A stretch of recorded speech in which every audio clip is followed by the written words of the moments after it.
Halo semuanya, selamat datang di vlog Ono Suwono. Kali ini kita akan mereview sebuah panel surya dari Ryzen Energy. Panel surya yang akan kita review hari ini adalah model RSM 120-6-285P. Dari namanya, kita bisa mengetahui bahwa panel surya ini berkapasitas 285 watt peak dan berjenis polikristalin.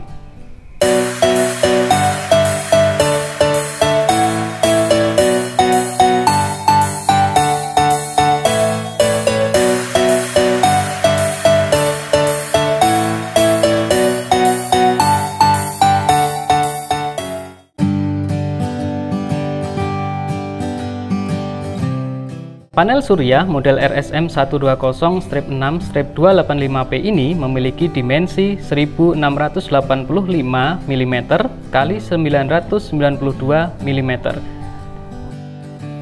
Bagian frame terbuat dari bahan aluminium alloy dengan ketebalan 35 mm atau 3,5 cm. Nah, ini penting untuk kita ketahui karena ketika nanti memasang kita harus menentukan berapa klem yang akan digunakan, baik itu mid clamp maupun end clamp. Yang terutama bagian end clamp itu kita harus menyesuaikan dengan ini, yaitu 3,5 cm atau 35 mm. Panel surya ini dilindungi dengan tempered glass, yaitu berjenis ARC ya. Jadi ini cukup bagus. Kalau kita pegang seperti ini dia cukup licin. Jadi kalau dibandingkan dengan beberapa model panel surya yang lain, ini terlihat atau terasa cukup licin. Harapannya nanti kalau ada debu itu akan gampang untuk hilang di sini. Misalnya kena angin atau kena air bisa gampang untuk hilang. Nah, ini salah satu kelebihannya. Dari sini kita bisa lihat bahwa panel surya ini memiliki 120 sel. Jadi kalau ini terpisah dengan jenis half cup seperti ini, maka kita bisa lihat di sini ada 60 sel dan di sini ada 60 sel. Nah, bagaimana kita mengetahuinya? Nah, dari sini kita bisa hitung ya. Misalnya ini ada 1 2 3 4 5 6. Ya, ada 6, ini ada 1 2 3 4 5 6 7 8 9 10. Jadi ini dari setengahnya ini ada 60 sel, kemudian di yang bagian bawah juga ada 60 sel. Jadi total ada 120 sel.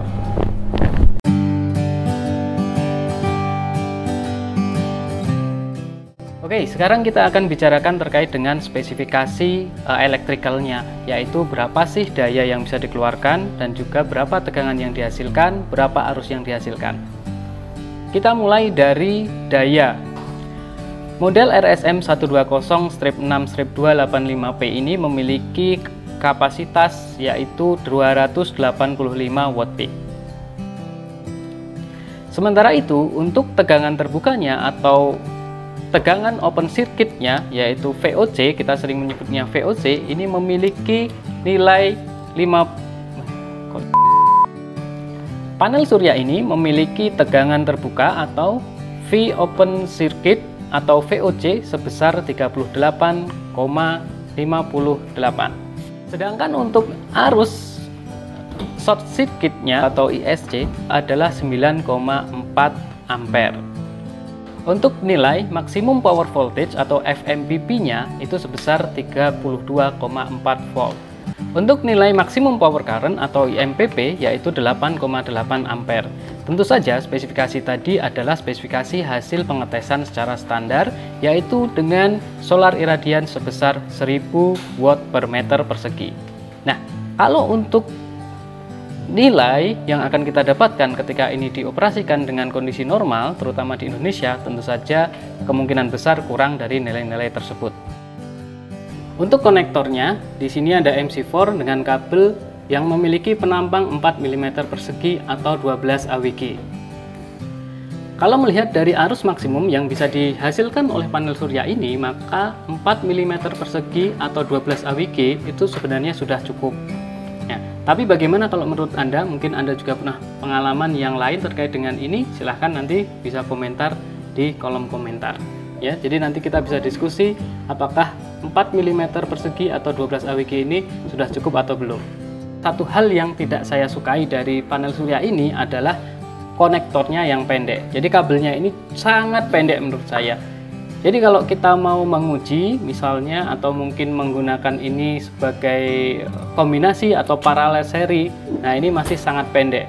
Jadi kalau mau disambungkan ke panel yang lain, nah ini tidak cukup, maka mau tidak mau harus ditambah dengan extend MC4 dan juga kabel. Nah tentu saja ini jadi tambah biayanya. Sebenarnya ada satu tips atau mungkin satu trik yang bisa kita gunakan untuk mengatasi kelemahan tersebut. Jadi kalau kita susun secara seri, sebenarnya ini tidak ada masalah karena ini bagian negatifnya itu pendek seperti ini, tetapi pada bagian positif itu sedikit lebih panjang. Jadi kalau kita susun secara seri di samping sini, maka akan sangat mudah untuk disambungkan. Di sisi lain, kalau kita mau menyambung ini secara paralel, nah ini yang agak susah karena dari sisi ini tetap harus ditambah dengan konektor yang nanti kabelnya lumayan panjang, karena kalau untuk paralel biasanya kan pasti pakai itu karena nggak mungkin disambung langsung ya. Mungkin itu juga yang menjadi pertimbangan sehingga dari produsen ini bisa mendapatkan mungkin biaya produksi yang lebih hemat dengan memendekkan kabel seperti ini. Ini kita coba panel surya kalau mau disusun secara seri. Jadi ini adalah konektor positif untuk satu panel dan ini adalah konektor negatif untuk panel yang lain. Jadi kalau kita sambungkan ini sangat dekat sekali. Misalnya kita susun secara seri maka gampang sekali, tidak ada masalah gitu. Yang jadi masalah itu kalau kita susun secara paralel. Dengan susunan paralel maka nanti ada cara tersendiri. Oke, kita akan coba. Jadi ini adalah konektor positif di satu panel. Kemudian satu lagi, ini adalah konektor yang positif juga, jadi sama-sama positif, ya. Jadi posisinya akan seperti ini nih, ya. Nah, ternyata kalau kita mau menyusunnya secara paralel bisa, tetapi panel yang satu dengan yang lainnya harus posisinya berbeda, ya. Jadi yang ini di posisi yang atasnya ada di bawah, yang ini tetap ada yang di atas tadi tetap di atas. Ketika menyambung Y seperti ini, dia akan dekat nih, gampang. Jadi tidak perlu kabel ekstensi. Pada bagian junction box, ini memiliki kemampuan untuk tahan terhadap debu dan air dengan kode IP67 dan memiliki kemampuan untuk menghantarkan 1500 volt. Oke, selanjutnya kita akan menguji panel surya ini di terik sekitar sekarang ini jam 10 pagi ya di kota Yogyakarta. Dengan ini mungkin kemiringan sekitar 20-30 derajat karena ini supaya mendapatkan posisi atau celah nanti di sini untuk melihat datanya seperti apa dengan multimeter. Sebenarnya kami ingin mengukur juga menggunakan solar irradiance meter ataupun semacamnya, tetapi saat ini kondisinya tidak memungkinkan. Alat-alat itu tidak ada di rumah karena pandemi seperti ini, ada di laboratorium sehingga kami tidak bisa mengaksesnya. Maka kita akan menguji saja dengan peralatan yang ada. Ya, mudah-mudahan ini bisa mewakili seperti apa sih panel surya Ryzen dengan seri RSM 120/6/285P ini. Kita akan lihat.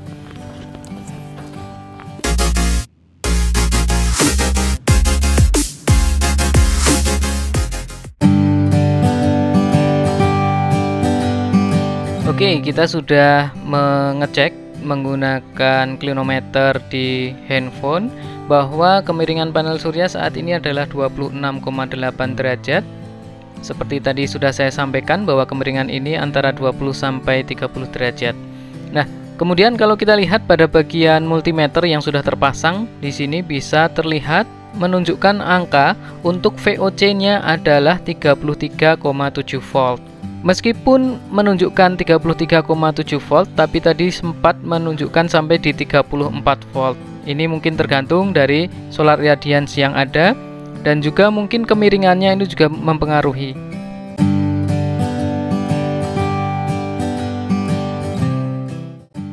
Kita akan review dari sisi kekurangan. Bagi saya, satu-satunya kekurangan dari panel surya ini adalah kabel konektornya yang cukup pendek sehingga kurang memudahkan ketika kita ingin merangkainya secara paralel. Seri juga mungkin membutuhkan kabel ekstra.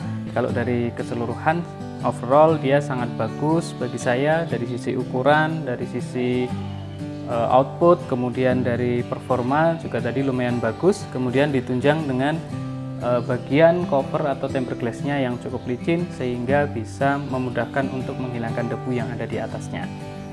Oke, itu tadi review yang telah kita lakukan untuk panel surya RSM 120/6285P dari Ryzen Energy. Bagi teman-teman yang punya pengalaman ataupun testimoni terkait dengan panel surya ini, sudah punya pengalaman menggunakan panel surya ini, silahkan bisa diskusi di kolom komentar supaya nanti bisa memberikan gambaran bagi teman-teman yang lain. Sekian dari saya, sampai ketemu di vlog saya yang lain. Terima kasih, sampai jumpa.